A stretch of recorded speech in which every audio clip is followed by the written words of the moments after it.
It looks very positive for us. We had couple of exit polls, most of the exit polls giving them over 300 or 350. We knew at the ground in many states like Uttar Pradesh, where you can see there's a tough fight, where they were easily giving them increased numbers. We knew that that was not going to happen.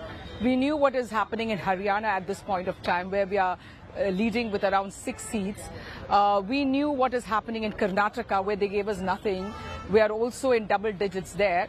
So we knew all these things before. Even Rajasthan, we were sure we will. Last time we lost, we got nothing in Rajasthan. Now we are also doing okay in Rajasthan. So we knew that these things will happen, and they gave, in southern part of India, we also knew BJP is not going to do well, and we can see that.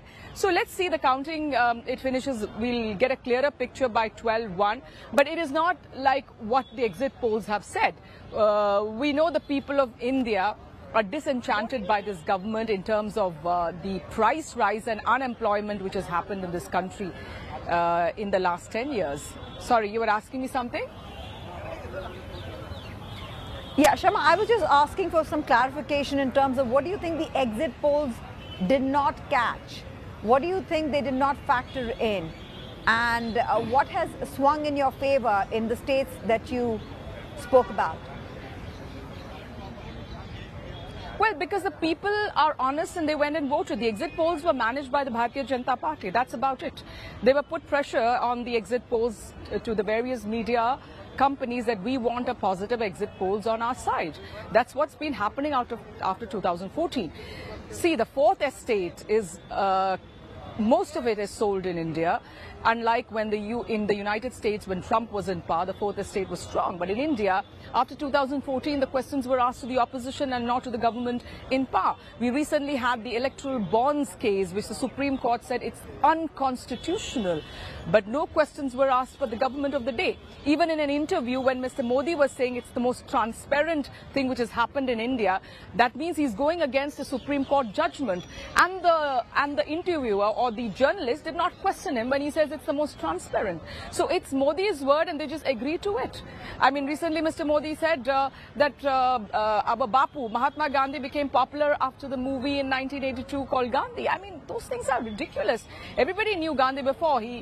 Nelson Mandela looked up to him. Martin Luther King looked up to him. All these civil rights leaders looked up to him. So we all know about it. So these sort of things where the government of the day was not questioned and you can just put whatever you want does not work. The people of India are smart. Right. Let me ask you, Shama, before I let you go, because I know you're standing in the heat and it's scorching out there. Temperatures are soaring in Delhi, so I won't keep you long. I just want to get a quick sense from you on how do you think women have voted in this election cycle, and how has the youth come out and exercise their right as well in this election cycle? Because obviously two important points that you've raised that have been an issue for your party has been unemployment, job creation, and rising prices, inflation. Yeah, see, the youth are unemployed. There are 30 lakh vacancies in government jobs which are not given to them. They're just kept there because this is a government, I call it, who wants just revenue. So, and the other thing is the paper leaks which has happened in Uttar Pradesh, the states of mainly ruled by the Bharatiya Janata Party. So when they write an exam, there's a paper leak, then they have to rewrite the exam, so jobs are not given. And of course, the gas prices and oil, the petrol and diesel prices, the food, I mean, people can't afford. During our time, it was around 422, 424, even though the world oil prices was around $108 a barrel. Now, when it's around $70 to $80 a barrel, people are giving for gas above 1,000 rupees. How can anybody afford it? They talk about the Ujjwala scheme. When you give the gas free, they take it, but nobody, there's a reuse is completely less because people don't have the money right now. You have GST on every food item. You understand, from yogurt to milk to everything. Yeah. Recently, yesterday, Sure. Amul has increased the milk price by 2 rupees as soon as the election is over. I mean, what sort of government is this? Just for elections, you want to please the people? Is that a sincere, transparent government? No, you don't work for the people. And also, let's not forget, during the last 10 years, 1% of Indian population owned 40% of the wealth. I mean, that is not justified.